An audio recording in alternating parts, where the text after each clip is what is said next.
ఆధారాలతోటి లోపలేస్తున్నాం అని చెప్పండి. ఎందుకు ఇటువంటి అబద్ధ ప్రచారం చేస్తున్నారు? దీనికి ఆధారాలేంటి? ఈ మాటల మీద చంద్రబాబు నాయుడు గారి మీద, లోకేష్ గారి మీద ఎన్ని కేసులు పెట్టాలి? ఆధారాలు లేకుండా మీరు ఎన్ని మాటలు మాట్లాడుతున్నారు? అలాగే ఏబిఎన్ ఆంధ్రజ్యోతిలో జగన్మోహన్ రెడ్డి గారు మోడీ గారిని కలిసినప్పుడు, అమిత్ షా గారిని కలిసినప్పుడల్లా తన కేసుల కోసం మాత్రమే కలిశారని చెప్పి ఎన్నోసార్లు చంద్రబాబు నాయుడు గారు, పవన్ కళ్యాణ్ గారు ఎన్నోసార్లు మాట్లాడారు. మీరు చూసారా? మీ దగ్గర ఏం ఆధారం ఉంది? ఏ ఆధారాలతోటి ఏబిఎన్ ఆంధ్రజ్యోతి రాధాకృష్ణ గారు కానీ, ఈనాడు కిరణ్ గాని ఈ వార్తలు ప్రసారం చేస్తున్నారు? తప్పుడు వార్తలు ప్రసారం చేయడం కాదా అది? ఆ రోజున మీరు ఏ ఆధారాలు చూపించి ఆ మాటలు మాట్లాడారు? అంతేకాకుండా Kavitha garu open heart with RK TV debate లో పాల్గొన్నారు. కవిత గారు వాళ్ళ నాన్న కేసీఆర్ గారు ఇద్దరు పర్సనల్ గా కూర్చుని మాట్లాడితే ఆ మాట్లాడిన మాటల్లో వాటన్నిటిని కూడా మార్చి ఏబిఎన్ రాధాకృష్ణ గారు వార్తలు ప్రసారం చేయడం జరిగింది.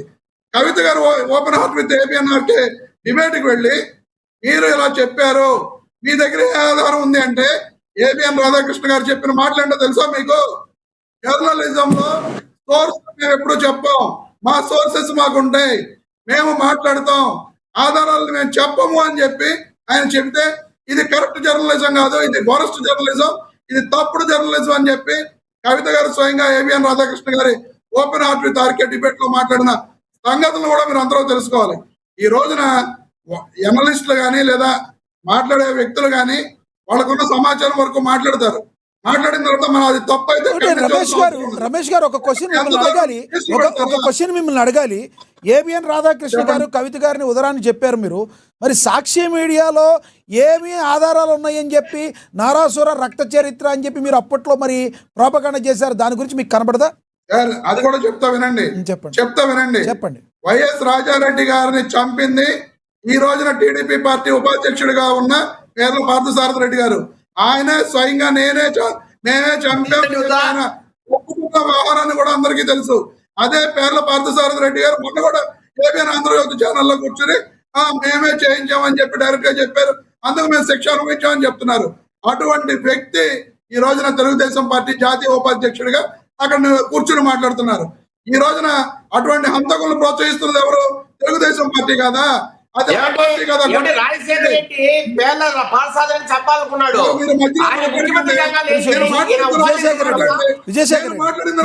నోట్ చేసుకోండి, మీరు ఖండం చేయద్దు, మళ్ళీ అవసరమైతే ఒక 5 నిమిషాలు ఎక్స్టెన్షన్ చేద్దాం, మీకు ఇస్తా సార్. ప్లీజ్ రమేష్ గారు టాపిక్ మీదకి రండి. రమేష్ గారు టాపిక్ డైవర్ట్ అవుతుంది. ప్రొఫెసర్ నాగేశ్వర్ అంటే వాళ్ళందరూ అట్టా చేయలేదా? ఆ విధంగానే నాగేశ్వర్ ఇట్టా చేశారు. నాగేశ్వర్ చేసిన దాన్ని తప్పు అని మీరు కూడా అంటున్నారు కదా. ఇప్పుడు అవన్నీ చేసిన తప్పు కాదా? ఒక్క మాట, అవన్నీ చేసిన తప్పు కాదా? ఈయన చేస్తే తప్ప అంటే నాగేశ్వర్ చేసింది తప్పు అని మీరు పరోక్షంగా ఒప్పుకుంటున్నట్టే కదా? తప్పని నేను ఎక్కడ అన్నా. నేను చెప్పండి, గతంలో ఇలా జరిగినాయి, వీటన్నిటికీ కూడా ఏ సోర్సెస్ ఉన్నాయని చెప్పి వీళ్ళు మాట్లాడారు. ఆ రోజున ఇవన్నీ ఒప్పు అయినప్పుడు ఈ రోజు నాగేశ్వర్ గారు మాట్లాడిన మాటలు మాత్రమే తప్పు అని మీరు అందరూ ఎందుకు మాట్లాడుతున్నారు అని చెప్పి నేను అడుగుతున్నాను.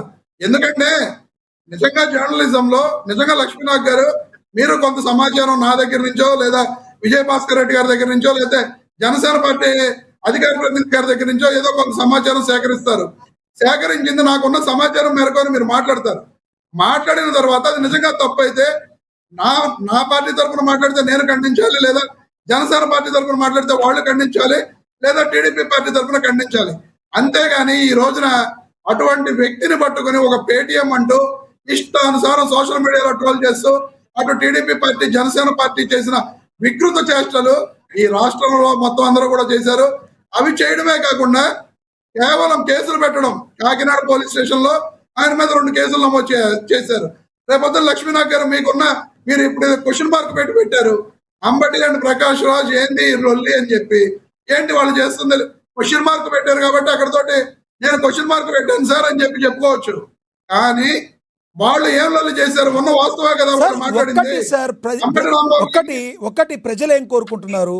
ప్రజాస్వామ్యంలో ప్రజలు వాళ్ళ దగ్గర ఏమేం ప్రాబ్లమ్స్ ఉన్నాయి, ఏపీలో ఒక ప్రతిపక్ష పార్టీ హోదా లేకపోయినా ప్రతిపక్షంగా మీరు ఏం చూస్తున్నారు ఇది కోరుకుంటారు. కానీ ప్రతిదాన్ని ప్రొపగాండా చేయడానికే అంబటి రాంబాబు గారు సిద్ధంగా ఉంటారు అనుకోవాలా? ఓపెన్గా మాట్లాడదాం. అసలు ప్రజలకు ఎన్ని సమస్యలు ఉన్నాయి మీరే చెప్తున్నారు. ఆ సమస్యల మీద కదా మీరు పోరాడాలి. ఏం జరుగుతుంది సార్? ప్రొఫెసర్ నాగేశ్వరరావు గారు చేసిన దానికి ఆయన వదిలేసిన తర్వాత మీరు ఎత్తుకోవడంలో అర్థం ఏంటి?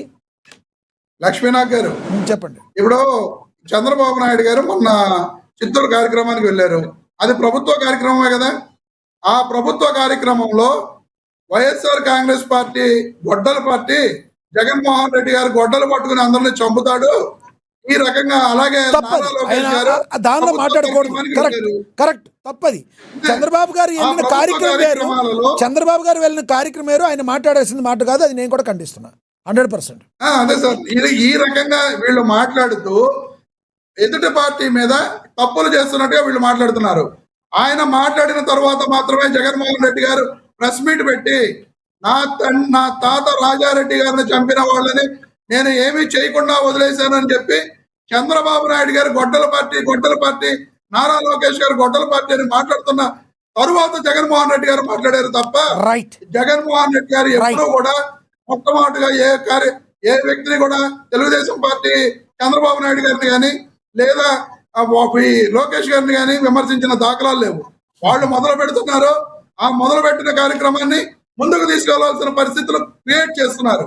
ఈ రోజున రాష్ట్రంలో వీళ్ళు మేము అభివృద్ధి చేస్తున్నాం, సంక్షేమం చేస్తున్నాం అని చెప్తూ వీళ్ళు ఆ సంక్షేమం అభివృద్ధిని నమ్ముకోకుండా కేవలం వ్యక్తిత్వ హననం మీద ఏమైనా సరే జగన్మోహన్ రెడ్డి ప్రజలు మనల్ని నమ్మడం లేదు, మనం ఏం చేసినా సరే వాళ్ళు ప్రజలు జగన్మోహన్ రెడ్డి గారి వెంట పరుగులు తీస్తున్నారని చెప్పి కేవలం జగన్మోహన్ రెడ్డి గారిని వ్యక్తిత్వ హననం చేస్తూ, లేదు జగన్మోహన్ రెడ్డి గారి మీద అసత్య ప్రచారాలు చేస్తూ, జగన్మోహన్ రెడ్డి గారి పార్టీ గొడ్డల పార్టీ అని చెబుతూ ప్రజల్లో ఒక రకమైన భయాన్ని క్రియేట్ చేసే విధంగా వీళ్ళు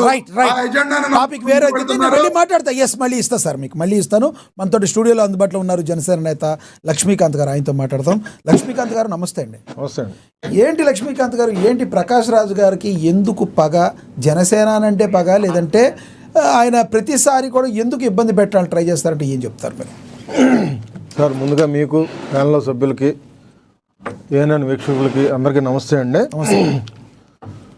ప్రకాష్ రాజు గారి తీరు ఇప్పుడు కదండి, ఆయనది చాలా పలు రకాలుగా పలు విషయాల్లో కూడా ఆయన వివాదాస్పదంగానే ఎప్పుడూ నిలబడుతూ ఉంటారు. ఎందుకంటే మూవీ ఆర్టిస్ట్ అసోసియేషన్ నాగార్జున గారు మా అసోసియేషన్ ప్రెసిడెంట్గా ఉన్నప్పుడు కూడా 2000 ఆ సంవత్సరంలో అప్పుడు కూడా తెలుగు జాతిని వ్యతిరేకంగా మాట్లాడడం ఆయన చాలా చేస్తే అప్పుడు కూడా ఆయన్ని సినీ పరిశ్రమ నుంచి బహిష్కరిద్దామని అనుకున్నారు. తర్వాత చూస్తూ ఉండంటే మరి ఆయన సొంత పుట్టిన బెంగళూరులో స్వతంత్ర అభ్యర్థిగా పోటీ చేసి ఆయన ఓడిపోయిన దాఖలాలు ఆయనకి. అంటే ప్రకాష్ రాజు గారిని ఎట్లా చూడాలంటే సినిమాలో ఏమో పెద్ద హీరోలాగా, ఒక నటుడిలాగా, ఒక మంచి విలక్షణ నటుడిలాగా చూస్తారు, బయటకు వచ్చేసరికి ఒక బఫూన్లాగా ఆలోచిస్తూ ఉంటారు. సో ప్రకాష్ రాజు గారికి విషయ పరిజ్ఞానం లేదని చెప్పేసి మాట్లాడడం అయితే మేము తీసుకుంటాం సార్.